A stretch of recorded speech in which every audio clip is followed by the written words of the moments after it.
Welcome back. The Australia Awards made the announcement yesterday that the scholarship for 2026 is going to open 1st of February 2025. And I think it will be good to walk you through the key requirements if you are considering doing your master's, PhD, or bachelor's degree in Australia on a fully funded scholarship. The scholarship is a fully funded one which allows you to study in selected university in Australia. And it is open to a number of countries across different regions of the world. And you can use this funding for your master's, for your PhD, or for your bachelor's. These are the full benefits. You have the full tuition, it's going to be paid. You have the return ticket, and you have other benefits. And as of 2023 to 2024 round, they actually selected over 1,500 people to receive the award. If you are considering studying in Australia, I think this is a very good opportunity for you. And you can start preparing and, of course, know the key requirements. If you are thinking of applying, like I said, there are different institutions that are actually participating in this scholarship. You can see different university, top university in Australia. So that means that if you want to use this scholarship, you have to be a student or you have to apply to this university. This is where the funding is actually tenable. And for the participating countries, it is important to know that there are quite a lot of countries that are eligible for this Australia award, ranging from countries in Asia to the Pacific to Middle East to Africa. For Asia, these are the countries: Bangladesh, Bhutan, Cambodia, Indonesia, Laos, Maldives, Mongolia. A number of countries from the Pacific, you can see different countries that are also eligible.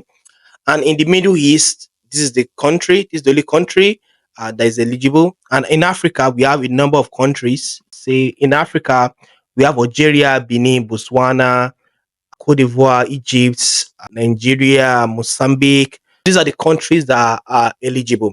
And if you are from any of these countries I've mentioned, let me go back. If, for instance, if you are from Bangladesh and you want to see the requirements, just click on Bangladesh. You have the requirement and what you need to know regarding the scholarship and the things that they cover, their area of priority, and that will actually guide you as you prepare. What this means basically, for some countries, they wholly fund masters. For another country, they fund PhD. For some countries, they fund just bachelor's degree. So you need to do your research to know what kind of funding is available for your country or for your region. It's actually country based, so you need to know what is available for your country. For instance, if you click on Africa, we have a document here that gives more details about the requirements if you are an African and you're applying. So for Africans, it's mainly for masters. The funding is available for masters and they have their area of focus. Africa, these are the benefits. You have the return health travel, you have a one-off establishment allowance on arrival, full tuition fee, contribution to living expenses, introductory academic program. You can see the number of benefits that are actually available for each of the regions. Let's say you're from Pakistan. If you click on Pakistan and you click on the awards, you see the requirements and what you need to know whether the fund. You can see the only fund master level for Pakistan. So how do you now apply? How do you apply? They have a section here where you can actually know what are the key things that you need to know regarding how to apply. But before we go to how to apply, you can see that we have something on opening and closing date because this is going to open 1st of February 2025. If you are thinking of resuming 2026, you have to apply this year.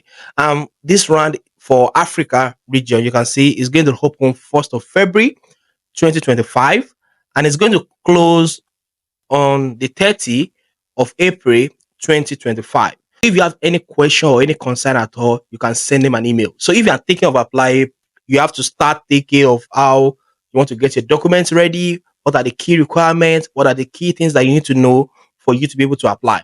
So you can see you have to apply 1st of February 2025 and the deadline is 30th of April 2025. If you're from Bangladesh, this is their own deadline. From Bhutan, for Cambodia, from Fiji, from Indonesia. You can see, and they have different emails which you can contact if you have any concern or you need to know anything more about the scholarship. Another thing that you have to pay close attention to is how to apply. So for how to apply, basically, like I said, there are certain institutions and there are certain countries across different regions that are eligible. I will urge you that you need to check whether your country is actually among the list. You can see the participating country. You can see the list here. This is the list of the participating country, and these are the emails that you can contact if you have any concern or you want to ask any question. And the participating country, the opening and closing date. I've already shown this earlier. If you want to see the application manual, it is also available. The key thing that you have to pick from this is that based on where you are living, actually determines the requirement, whether it's bachelor, whether it's masters, whether it's PhD that they're going to fund based on your region. And at the same time, you have to know that you can also submit your application by mail.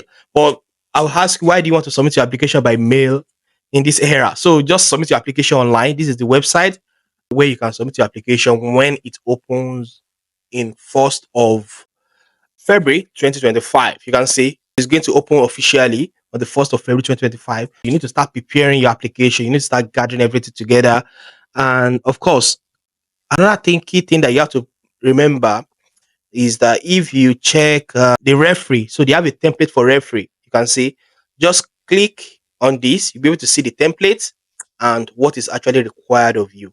So you can see that's just it. And I hope you prepare your application. And don't forget to check the eligibility criteria of your region or of your country. For instance, if you are from Africa, this is the eligibility criteria here. They already listed everything here: your age, the country that you must be a citizen of, and you must not hold a master's degree before. You must have a bachelor's undergraduate degree, and you must not have had the long-term Australia award before. And they have some criteria from the for the language test. So please, if you are applying, kindly check for your country the requirements. I wish you all the very best and bye.